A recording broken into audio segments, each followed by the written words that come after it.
Hey everyone, welcome back to the channel. Today I'm gonna show you how to change password on Instagram.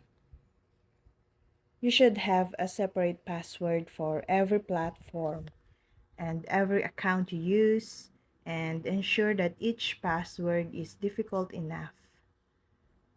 Today, we'll focus on changing or resetting your Instagram password.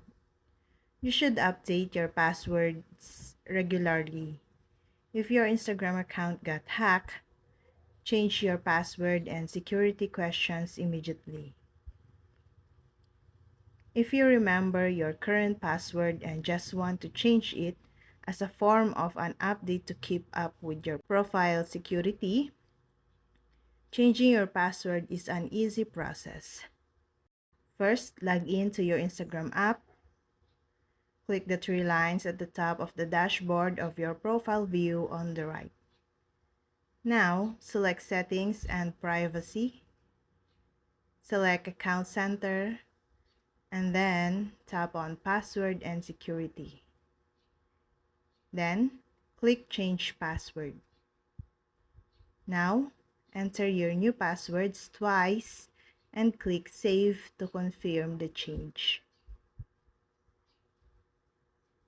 When creating a new password, you should be aware of the Instagram password requirements designed to help you create the complex and unique password.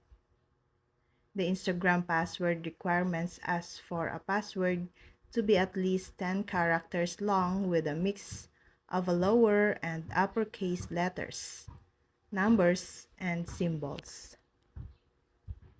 And that's all. Thank you guys for watching these videos, and see you guys for the next videos.